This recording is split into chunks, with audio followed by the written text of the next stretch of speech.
Welcome to my channel, Worldwise. Now let me tell you about a fella named David Ghantt. This man was living a life so plain, so ordinary, it would make a bowl of unbuttered grits look exciting. See, David worked for a company called Loomis Fargo. He was an armored truck supervisor. Sounds important, don't it? Well, it ain't as glamorous as it sounds. He was making about $8 an hour, people, $8. He had all this responsibility, watching over mountains of cash, but his own pockets had more lint than dollar bills. You know that feeling? When your job is big, but your paycheck is small? That's a recipe for a whole lot of foolishness right there. Every single day was the same for David. He'd wake up, go to work, stare at money, lock up money, and then go home to a life that had about as much flavor as a glass of water. He was married, but it wasn't a happy home. He felt stuck, trapped in a cycle of boredom and being broke. He was a good old boy, a military veteran, someone you'd think would follow the rules. But even the best of us have a breaking point. And David's breaking point was getting closer and closer with every shift he worked, watching all that green paper get counted and shipped off. While he could barely afford a decent dinner, he dreamed of a different life. One with adventure, with respect, maybe with a little bit of danger. He didn't want to be David Ghantt, the guy who locks up the vault, no more. He wanted to be somebody. He just didn't know how to get there. He was a good man with a bad idea brewing deep down inside. All he needed was a little push, a little nudge in the wrong direction. And let me tell you something. When you're looking for trouble, trouble has a way of finding you. It's like trouble has a GPS, and the destination was set straight for David Gantt's front door. And it was about to knock. So, one day, into this world of beige walls and counting machines, walks a woman named Kelly Campbell. Now, Kelly wasn't just any woman. She was pretty, she was charming. She had a way of making a man feel like he was the most important person in the room. David, poor guy, was instantly smitten. He had a crush on her, a big one. He would go out of his way to talk to her, to make her laugh. To him, she was a ray of sunshine in his gloomy, money-filled warehouse. Kelly was friendly with David, but she had her own plans cooking on the back burner. She had a friend, Steve Chambers. Steve was a small-time crook with big-time dreams. Flashy car, acting like a big shot, really just a hustler. Kelly talked to Steve about her old job at Loomis Fargo, about the security, or lack thereof. She talked about David, the guy with the keys. A light bulb went off over Steve's head. Kelly became the bridge between the inside man and the wannabe mastermind. She started planting seeds in David's head. She'd listen to him complain about his life, his job, his wife. You deserve better, David. A man like you shouldn't be struggling like this. She made him feel seen. She made him feel powerful. She was playing him like a fiddle, and he was dancing to the tune. She started talking about how easy it would be to just take the money. It began as a joke, but it felt real to a man who had nothing. Steve stayed in the shadows, letting Kelly do the talking. He was the puppet master. He saw David as a tool, a key, a way to the $17 million in that vault. So, the three of them started talking for real. David, Kelly, Steve. They started plotting on a napkin map. This wasn't Ocean's 11, more like Ocean's 1.5. The plan was so simple it was stupid, like building a skyscraper with popsicle sticks. Idea. David, vault supervisor, stays late. He loads a company van full of cash. No guns, no masks, no fancy gadgets, just one man, one van, a whole lot of cash. They'd hand the money to Steve and his crew. Then David takes about $50,000 and heads to Mexico. Lay low until the heat dies. Steve promises to wire the rest. David trusting a stranger to send millions. The flaws were bigger than a house. There was no backup plan, no getaway strategy. If millions vanished, who gets blamed first? A blind man could see who did it, like a kid with chocolate on his face. Biggest flaw, trusting Steve Chambers. He had no intention of sending David a red cent. Steve planned to take it all and leave David in Mexico, but David couldn't see it, blinded by the promise of a new life. He was tired of being a nobody. He saw Kelly's smile. He heard Steve's promises. He bought the fantasy, hook, line, and sinker. He ignored the red flags waving in a hurricane, didn't see the trap at his feet. They sold him a dream. The price was his future. He was ready to pay up. The night of the heist was October 4th, 1997. It was a Saturday. David Ghantt was a bundle of nerves, sweating more than a sinner in church.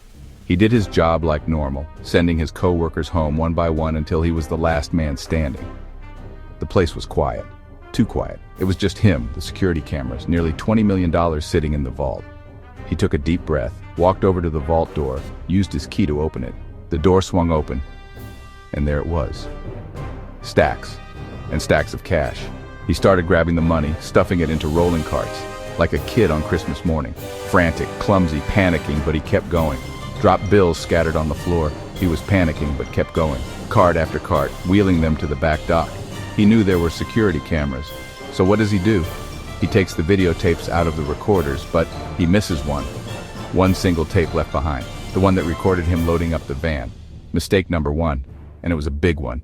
He locked the vault, almost locked himself in for a minute, then shoved the money into the back of a company van and drove away. He worked for hours. He drove the van to the meeting spot where Steve and his crew waited. They unloaded the cash. David was shocked. He hadn't stolen 2 or 3 million. He had stolen $17.1 million in cash. They gave David $50,000 for his trip to Mexico. He got into a different car and took off for the border. As he drove away, he felt like the smartest man alive. He had done it. One of the biggest cash heists in American history. Or so he thought. He had no idea he left a mile-wide trail for the FBI. He left behind the videotape. He left behind co-workers who knew he was the last one there. The next Monday morning, employees at Loomis Fargo showed up for work and found they couldn't get into the vault. When the FBI finally got that door open, they found it was empty.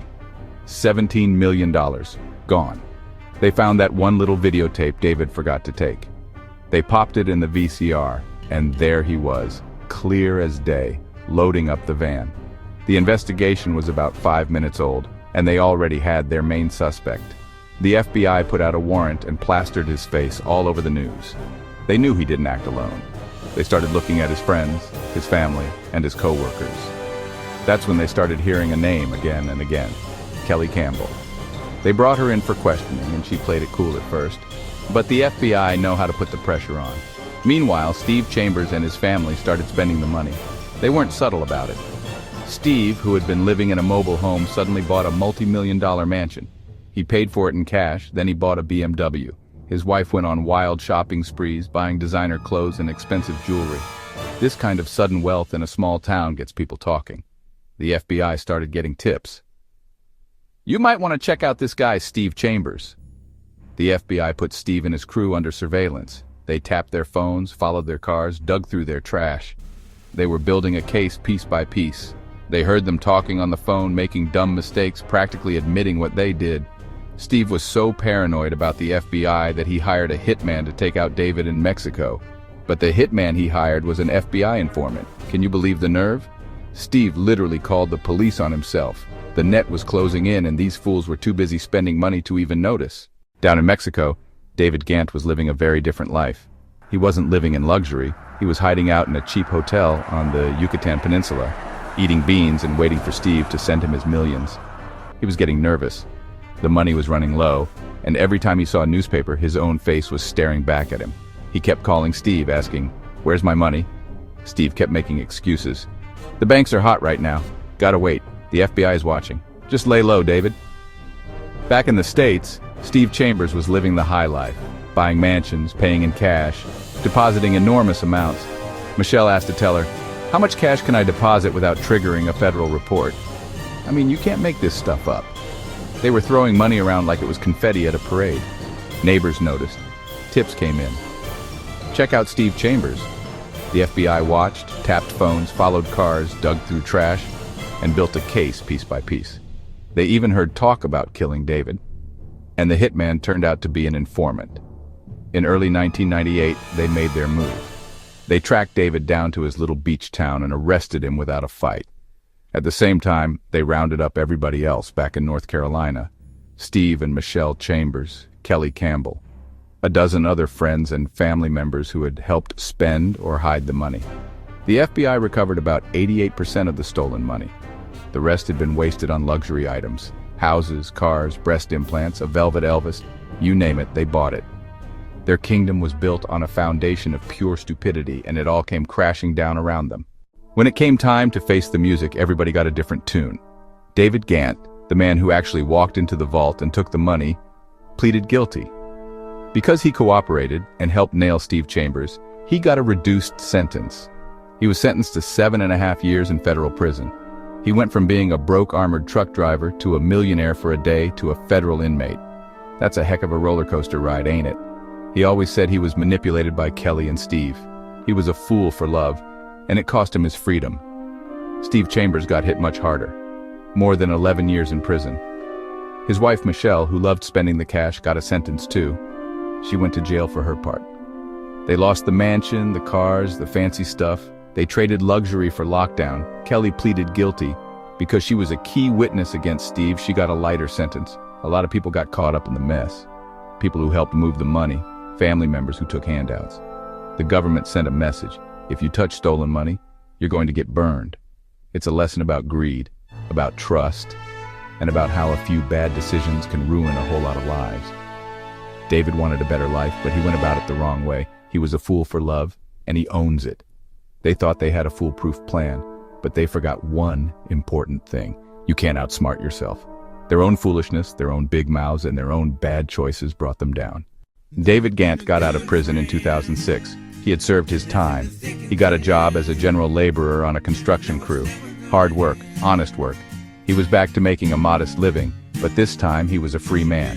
He found a new sense of purpose, remarried, started a family, and put the crazy chapter behind him. Then Hollywood came calling. In 2016, the film Masterminds was released. Zach Galifianakis played David. Owen Wilson was Steve. Kristen Wiig was Kelly.